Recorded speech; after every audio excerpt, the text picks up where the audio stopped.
Class 10 chemistry chapter number हमारे पास 10 acid basis and salts. आज हमारा टॉपिक है 10.2 pH scale. PH and pOH के बारे में आज हमने डिस्कशन करनी है। सो पीएच एंड पीओएच क्या चीज़ है।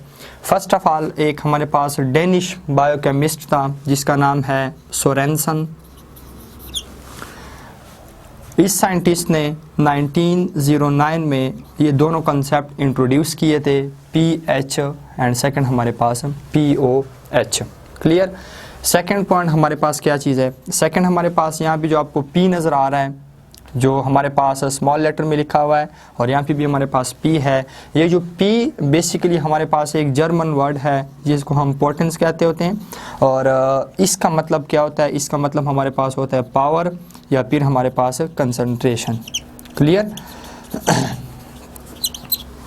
सो ये बात हमारे पास हो गई। तीसरा पॉइंट, अगर आपको याद हो चैप्टर के स्टार्ट में हमने ये बात की थी, आर्हीनियस कॉन्सेप्ट के बारे में हमने पढ़ा हुआ था। आर्हीनियस क्या कहता है, कोई भी सब्सटेंस है एक्वस सोल्यूशन में आयोनाइज हो जाए, आपको हाइड्रोजन आयन प्रोवाइड करे, इट मीन्स कि ये हमारे पास एसिड है।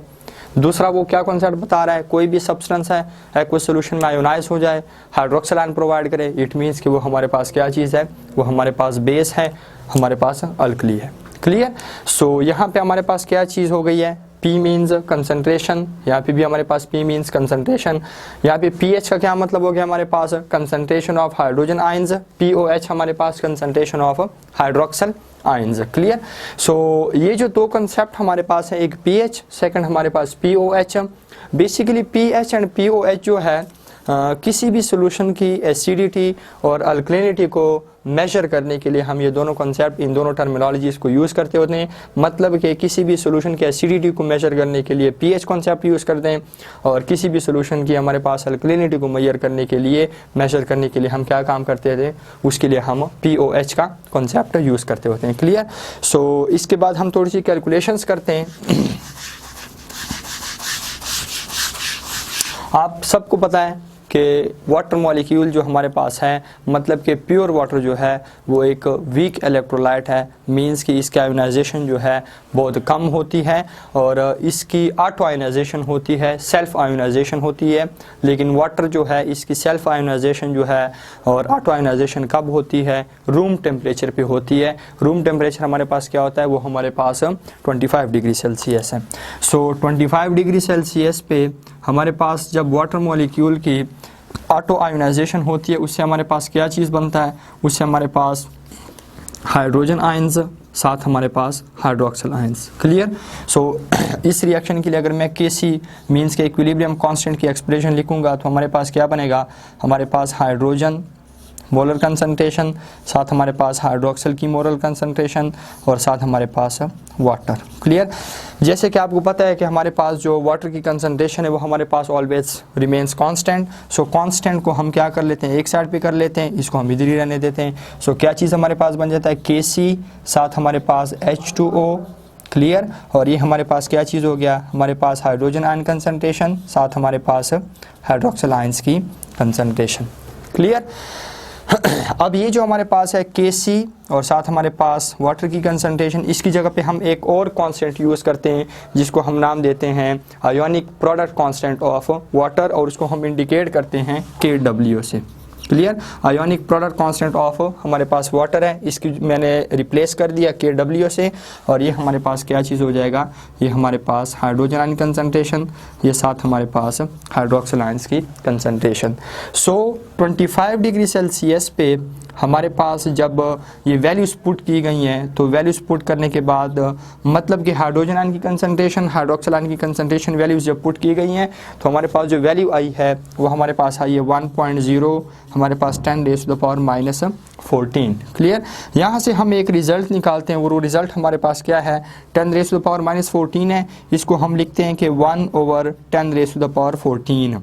इस बात का क्या मतलब है कि अगर हमारे पास 10⁻14 मॉलिक्यूल्स हैं वाटर के, तो उसमें सिर्फ एक मॉलिक्यूल जो है वो आयोनाइज हो जाता है। सिर्फ एक मॉलिक्यूल की रूम टेम्परेचर पे सेल्फ आयोनाइजेशन होती है, ऑटो आयोनाइजेशन होती है। Again I am telling you, 10⁻14 molecules में से सिर्फ एक मॉलिक्यूल जो है वो रूम टेम्परेचर पे सेल्फ आयोनाइज हो जाता है और हमारे पास hydrogen ions hydroxyl ion provide करता है। सो अगर हमारे पास सिर्फ एक मॉलिक्यूल आयोनाइज होगा, इट मीन्स कि हमारे पास हाइड्रोजन आयन की जो कंसंट्रेशन है और हमारे पास जो हाइड्रोक्सिल आयंस की कंसंट्रेशन है, ये क्या चीज़ रहनी है, ये हमारे पास सेम रहनी है। मतलब कि हाइड्रोजन आयंस और हाइड्रोक्सिल आयंस हमारे पास क्या होंगे, ये हमारे पास दोनों इक्वल होंगे। क्लियर। सो यहाँ पे अगर मैं क्या काम करूँ, यहाँ पे मैं हाइड्रोक्सिल की जगह पे चूँकि हमारे पास दोनों इक्वल हैं, सो इसमें अगर मैं हाइड्रोक्सिल की जगह हाइड्रोजन आयंस की कंसंट्रेशन पुट कर दूँ तो हमारे पास ये क्या बनता है, यहाँ पे मैं लिख देता हूँ, एक हमारे पास ये हो गया, साथ हमारे पास क्या चीज़ हो गया, हमारे पास दूसरा भी हाइड्रोजन आयंस प्लस हो गया। सो हमारे पास ये किसकी इक्वल होता है, ये हमारे पास इक्वल होता है 1.0 साथ 10 रेज़ टू पावर हमारे पास -14 हो जाएगा। इसका हमारे पास क्या चीज़ आ जाता है, इसका हमारे पास केयर आ जाएगा। क्लियर। ये हमारे पास सेम एज इट इज़ ऐसे आ जाएगा, 10 रेज़ टू द पावर हमारे पास -14। अब हम स्क्वायर को कैंसिल करने के लिए क्या काम करते होते हैं, हम हमेशा स्क्वायर रूट लेते होते हैं। ठीक।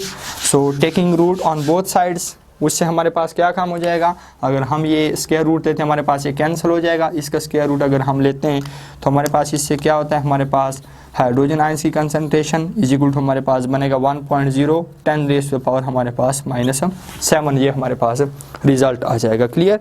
और हमेशा याद रखना है कि ये जो आपके पास रिज़ल्ट आएगा, ये रिज़ल्ट आपके पास आएगा 25 डिग्री सेल्सियस, मीन्स कि आपके पास ये रिज़ल्ट रूम टेम्परेचर पे ही आएगा। क्लियर। जैसे कि आप जानते हैं कि हमारे पास ये जो वैल्यू है 10 रेज़ टू द पावर -7, हमारे पास एक्सपोनेंट जो है ये माइनस में आ गया, तो इट मीन्स कि हमारे पास ये एक बहुत स्मॉल किस्म की वैल्यू है और इन स्मॉल वैल्यूज़ को डील करना बहुत हमारे पास एक डिफ़िकल्ट काम है।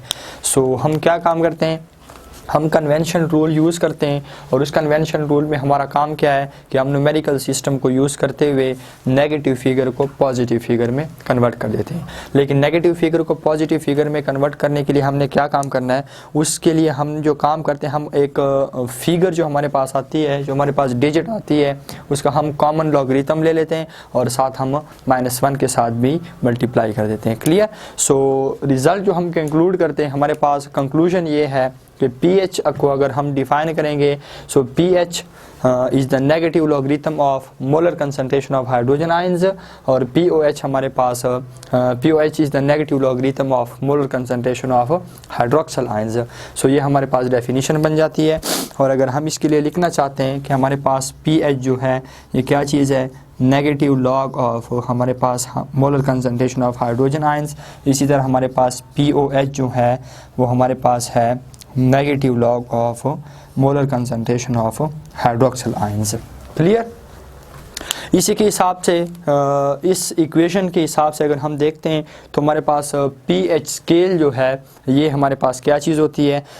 pH स्केल बेसिकली मैं पहले भी आपको बता चुका हूँ कि pH स्केल की मदद से हम क्या काम करते हैं, उसकी मदद से हम pH और POH को हम कैलकुलेट कर सकते हैं। और उसके ऊपर जो हमारे पास स्केल है वो होता है 0 से लेकर हमारे पास 14 तक इसकी रेंज होती है। और 0 से लेकर हमारे पास जो 14 तक रेंज होती है, इसमें हमारे पास जो 7 होता है वो हमारे पास मिड पॉइंट है और 7 पे हमारे पास क्या चीज़ होता है, काम, इस पे हमारे पास न्यूट्रल होता है। अगर किसी भी सोल्यूशन का आपके पास pH 7 आता है, इट मीन्स कि वो हमारे पास न्यूट्रल है, ना तो वो हमारे पास एसिड है और ना वो हमारे पास बेस है। क्लियर।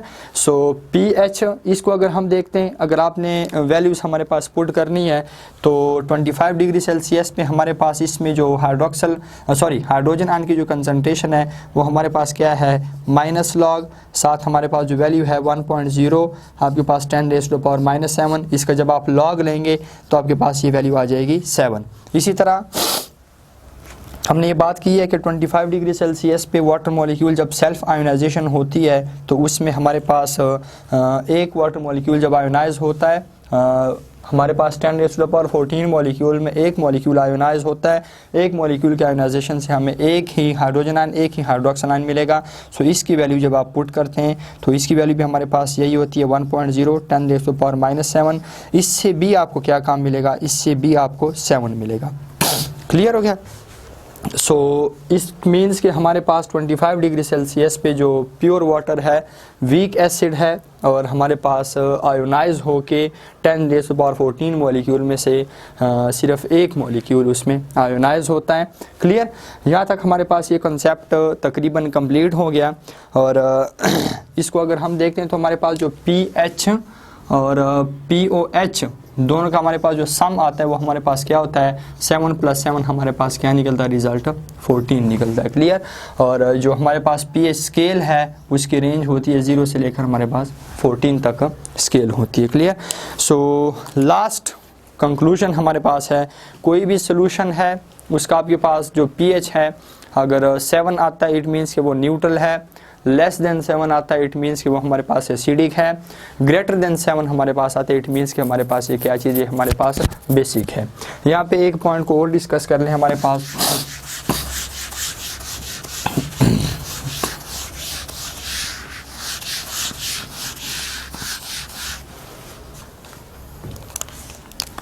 यहाँ पे मैं लिख देता हूँ हमारे पास 1 से लेकर ये हमारे पास 7 फिर हमारे पास ये 14। क्लियर? इस तरफ मैं लिख देता हूँ pH, इस तरफ मैं लिख रहा हूँ POH। क्लियर? सो ये हमारे पास अगर pH 7 है इट मीन्स कि ये हमारे पास क्या चीज़ है, ये हमारे पास न्यूट्रल है। अगर हमारे पास pH जो है 7 से डिक्रीज़ हो रहा है मतलब कि नीचे जा रहा है इट मीन्स कि हमारे पास जो एसिडिटी है वो हमारे पास क्या हो रही है, वो इंक्रीज़ हो रही है। क्लियर? और अगर हम 7 से ऑनवर्ड जाते हैं, क्लियर, मतलब कि 8, 9, 10, 11, 12, 13 की तरफ इट मीन्स कि हमारे पास जो अल्कलिनिटी है वो डिक्रीज़ हो रही है, सॉरी वो हमारे पास इंक्रीज़ हो रही है। इस बात का आपने ख़ास ख्याल रखना है कि जब हम 7 से जाएंगे नीचे डाउनवर्ड डिसेंडिंग ऑर्डर में जब हम जाएंगे 7, 6, 5, 4, 3, 2, 1 इट मीन्स कि हमारे पास एसिडिटी जो है वो इंक्रीज़ हो रही है। अगर हम 7 से ऑनवर्ड जाते हैं मतलब कि असेंडिंग ऑर्डर में 7, 8, 9, 10, 11, 12, 13, 14 हमारे पास अगर हम इस तरह जाते हैं इट मीन्स कि हमारे पास अल्कलिनिटी क्या हो रही है, वो हमारे पास इंक्रीज़ हो रही है। क्लियर? अगर आप ओवरऑल बात करते हैं 14 से नीचे जाते हुए हमारे पास एसिडिटी क्या चीज़ हो रही है, इंक्रीज़ हो रही है, और 1 से 14 की तरफ जाते हुए हमारे पास अल्कलिनिटी वो हमारे पास इंक्रीज़ होती है। क्लियर? सो हमारे पास जो pH स्केल है वो क्या होता है, वो हमारे पास लॉगरिथमिक होता है। और अगर हमारे पास कोई ऐसा सोल्यूशन है जिसका हमारे पास pH जो है वो 1 है और एक सोल्यूशन हमारे पास है उसका pH जो है वो हमारे पास 2 है, एक और सोल्यूशन है उसका pH हमारे पास 3 है, तो आपका क्या ख्याल है कि हमारे पास हाइड्रोजन आयन की कंसंट्रेशन जो है किस में ज़्यादा होगी? ऐसा सोल्यूशन जिसका हमारे पास pH 1 है उसमें 10 गुना ज़्यादा हाइड्रोजन आयन की कंसंट्रेशन होगी किसके कंपैरिजन में, pH 2 के मुकाबले में। ऐसा सोल्यूशन जिसका pH 2 है, pH 1 है और एक मैंने तीसरा लिखा है उसका हमारे पास ये pH 3 है। सो ऐसा सोल्यूशन जिसका pH 1 है उसमें हाइड्रोजन आयन की कंसंट्रेशन 10 गुना ज़्यादा होगी उस सोल्यूशन से जिसका pH हमारे पास 2 है। इन दोनों का कंपैरिजन करते हैं तो ऐसा सोल्यूशन जिसका pH 2 है उसमें हाइड्रोजन आयन की कंसंट्रेशन 100 टाइम्स 100 गुना ज़्यादा होगी उस सोल्यूशन से जिसका हमारे पास pH जो है वो हमारे पास 3 है। क्लियर? सो लास्ट कंक्लूजन ये तो मैं ऑलरेडी बता चुका हूँ, किताब में लिखते हैं कि हमारे पास न्यूट्रल सोल्यूशन का जो pH है वो हमेशा हमारे पास 7 रहता है, एसिडिक का हमारे पास क्या होता है वो 7 से लेस होता है, बेसिक का हमारे पास क्या होता है वो हमारे पास ग्रेटर देन 7 होता है, और pH और POH वैल्यू जो हमारे पास वैल्यूज़ होती हैं उसकी रेंज जो होती है वो 0 से हमारे पास 14 होती है। इसके अलावा हमारे पास यूजेस ऑफ pH गिवन है, ये आप खुद देख लेना। कोई भी मसला हुआ इस टॉपिक में आप कमेंट कर लें, इंशाल्लाह हम दोबारा से इस पे मज़ीद बहस कर लेंगे।